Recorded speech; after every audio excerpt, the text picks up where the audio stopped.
A depressão na visão espírita. A depressão, segundo o Espiritismo, não deve ser encarada apenas como uma doença clínica.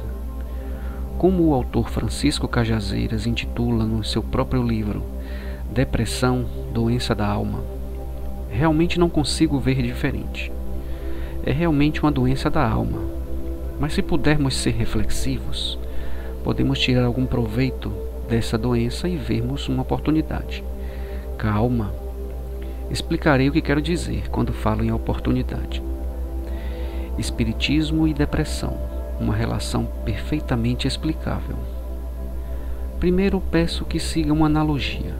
Ter febre é uma coisa incômoda, certo? Mas a febre, por outro lado, pode ser encarada como uma coisa positiva.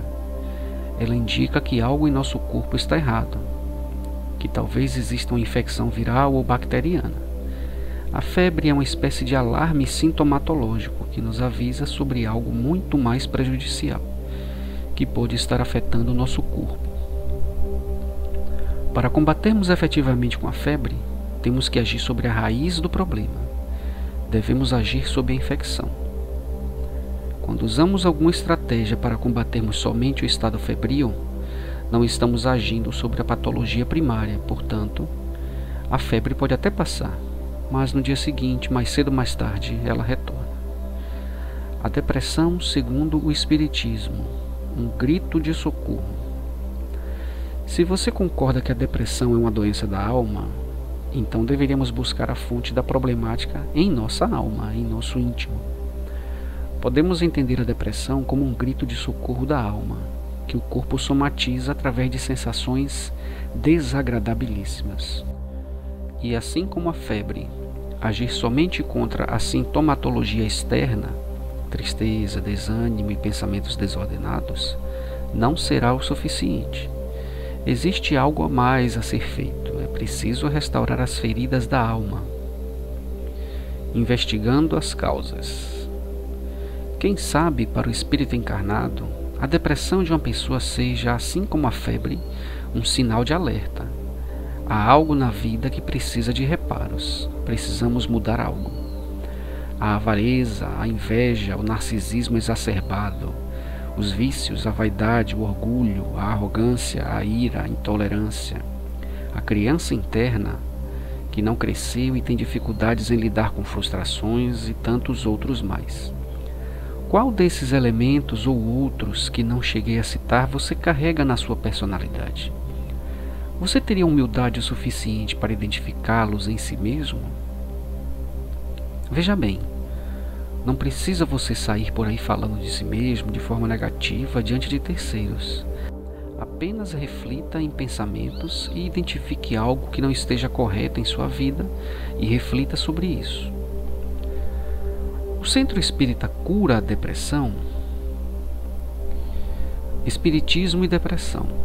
Será que o Centro Espírita pode te ajudar? O Centro Espírita em si não tem capacidade para isso. O que existe lá dentro, sim, pode te encaminhar a caminho da cura. Isso não é uma promessa, até porque a cura da depressão, quando está envolvida em casos de obsessão espiritual instaladas há muito tempo, demandará recursos que só o próprio enfermo poderá manipular. Já ouvi muitas pessoas falarem que a depressão não tem cura. Inclusive, li relatos de pessoas na internet falando que foram para igrejas, inúmeros centros espíritas, pais de santo, pastores e padres e não tiveram seu problema resolvido. Mas vale atentar que as pessoas que falaram isso não deram detalhes sobre como estavam levando a vida, se tinham vícios, pois preferem ignorar a trave entre os próprios olhos. E digo mais, muitas pessoas preferem os imediatismos, algo como uma reza milagrosa que lhe retire o obstáculo no mesmo segundo.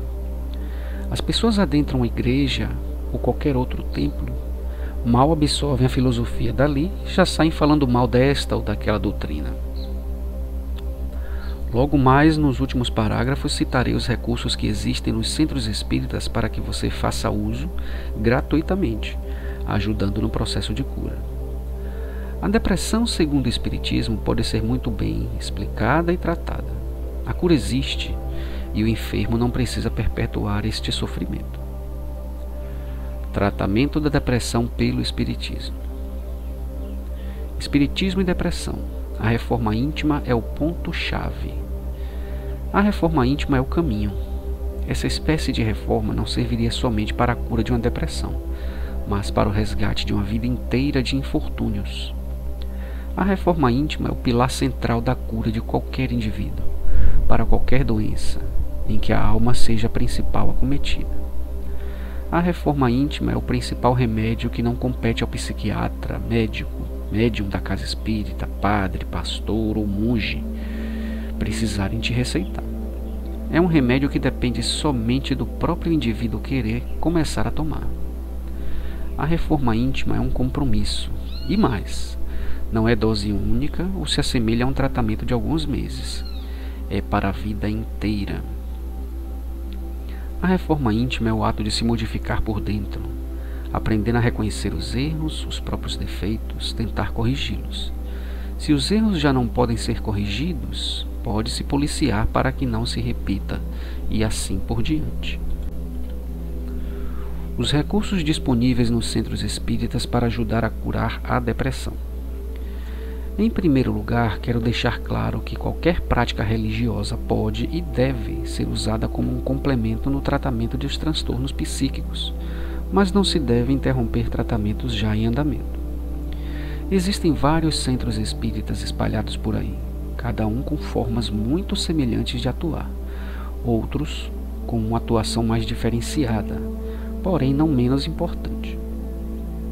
A pessoa que sofre de transtornos psíquicos, tendo encontrado uma casa espírita, com bons trabalhadores, poderá ser encaminhado para o início do seu tratamento. Vale lembrar que mesmo que a causa raiz dos transtornos psíquicos não esteja exatamente relacionado com o início da mediunidade, não minimiza o fato de que a pessoa terá que passar pelo tratamento espiritual. Ela será, do mesmo modo, incluída e amparada. No site Portal do Espírito, o Grupo Apóstolo Paulo descreve 10 principais serviços que geralmente são encontrados nas casas espíritas, reforçando inicialmente que não existe obrigatoriedade de todos os serviços serem encontrados em uma casa, nem uma uniformidade no funcionamento dos mesmos. Desses 10 recursos, destacaremos os 7 principais que julgamos mais imediatos à entrada do enfermo na casa espírita. Primeiro, recepção. Aquele que chega pela primeira vez no centro espírita geralmente tem uma série de dúvidas a respeito do funcionamento da casa. É necessário que a pessoa responsável pela recepção tenha total conhecimento das atividades da casa e que se mantenha simpática em todos os momentos. Precisamos lembrar que a recepção é o primeiro contato do visitante com o centro espírita, e quase sempre é a primeira impressão que cativará ou afastará o público do grupo. 2. Palestras. É o principal trabalho de uma casa espírita. Veja exemplos de palestras escritas. O ser humano só consegue libertar-se de seus vícios morais ou materiais quando se esclarece dos malefícios que os mesmos trazem para a sua existência.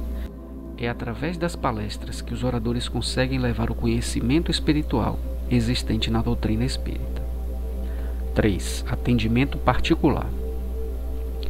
Chamado em alguns centros espíritas de consulta ou entrevista, este trabalho visa orientar e ajudar espiritualmente pessoas detentoras de problemas mais graves e, quando necessário, submetê-las a um tratamento espiritual. Em uma sala reservada, um atendente e um auxiliar, trabalhadores experientes da casa, receberão para uma conversa íntima indivíduos desajustados emocionalmente, desesperados, com dificuldades familiares, amorosas, financeiras, desiludidos da vida. 4. Reunião mediúnica. Trata-se de uma reunião íntima onde apenas participam os médiuns, pessoas com maior capacidade de sentir a influência dos espíritos da casa, e algum trabalhador auxiliar, pois ali muitas vezes serão tratados assuntos que dizem respeito à vida particular de pessoas que buscaram auxílio no centro espírita.